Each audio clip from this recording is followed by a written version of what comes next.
Jangan salah memasukkan makanan ke tubuhmu. Manusia sangat berhati-hati memilih makanan untuk tubuhnya. Ia bertanya halal atau tidak, sehat atau tidak, kadaluarsa atau tidak. Namun jarang bertanya satu hal penting: apa yang sedang ia masukkan ke dalam hatinya? Tubuhmu memang makan dari mulut, tetapi hatimu makan dari perhatianmu. Apa yang kau dengar, apa yang kau lihat, apa yang kau pikirkan setiap hari, itulah makanan hatimu. Dan jangan heran jika tubuhmu sehat namun hatimu sakit. Lihat pohon itu. Akar menyerap air yang jernih, maka daun pun hidup. Jika airnya kotor, pohon tetap berdiri, tapi pelan-pelan mati dari dalam. Begitu pula manusia. Allah berfirman, makanlah dari yang halal lagi baik. Dalam surat Al-Baqarah ayat 168. Ayat ini sering dipahami hanya soal makanan jasad. Padahal para ulama tasawuf memahami lebih dalam. Yang halal dan baik itu juga untuk hati. Tidak semua yang boleh dimakan mata boleh dimakan oleh hati. Engkau mungkin tidak makan yang haram, tetapi setiap hari memakan iri, dengki, keluhan dan keluh kesah. Engkau mungkin menjaga lidah dari makanan kotor, tetapi membiarkan telinga dipenuhi gosip, kebencian dan amarah. Maka hatimu pun menjadi berat, gelisah dan jauh dari Allah. Dalam tasawuf ada satu peringatan penting. Apa yang masuk akan menentukan apa yang keluar. Jika yang masuk adalah kesadaran, yang keluar adalah ketenangan. Jika yang masuk adalah nafsu, yang keluar adalah kegelisahan. Rasulullah SAW bersabda, dalam tubuh manusia ada segumpal daging. Jika ia baik, baiklah seluruh tubuh. Jika ia rusak, rusaklah seluruh tubuh. Ketahuilah, itu adalah hati. Hadis riwayat Bukhari dan Muslim. Perhatikan, yang disebut Nabi bukan perut, tetapi hati. Karena hati adalah dapur utama manusia. Banyak orang heran, kenapa aku rajin ibadah, tapi hidup tetap berat? Coba jujur pada diri sendiri. Apa yang kau konsumsi setiap hari? Apakah hatimu lebih sering diberi zikir atau lebih sering diberi keluhan? Lebih sering diisi syukur atau diisi perbandingan dengan hidup orang lain? Media sosial hari ini adalah makanan paling cepat masuk ke hati.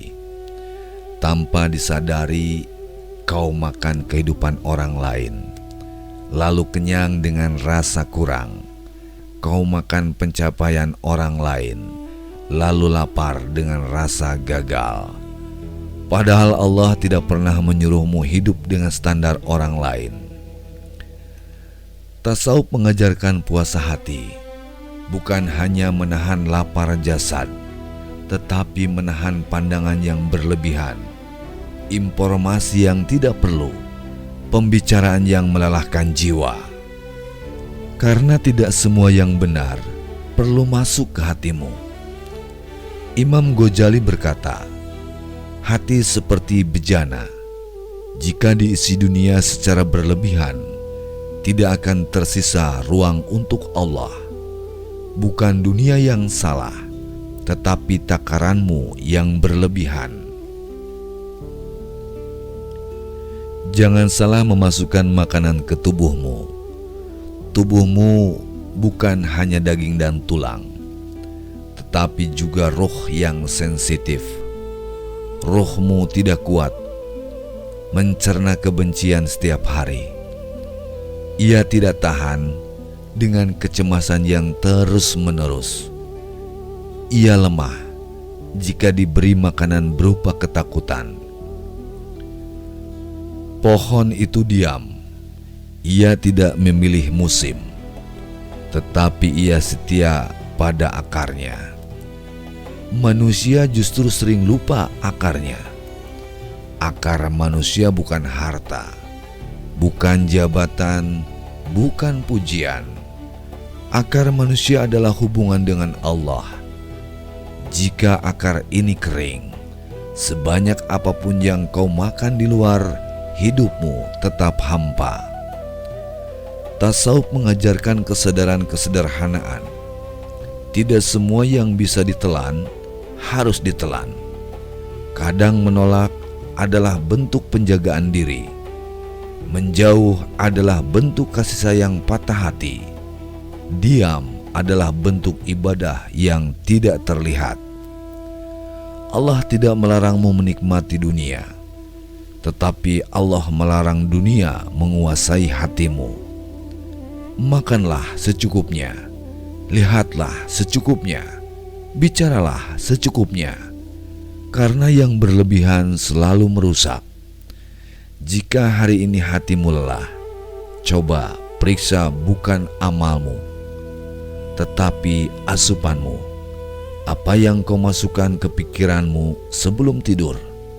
Apa yang kau biarkan tinggal di hatimu saat bangun pagi? Tasawuf bukan tentang menjadi suci, tetapi menjadi sadar. Sadar bahwa hati perlu dijaga, sebagaimana tubuh dijaga. Sadar bahwa yang kau konsumsi akan membentuk siapa dirimu, dan sadar bahwa Allah tidak jauh.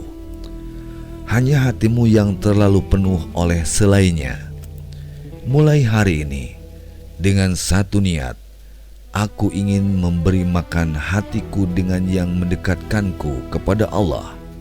Sedikit zikir, sedikit hening, sedikit kejujuran pada diri sendiri, itu sudah cukup untuk membuat hidup terasa ringan.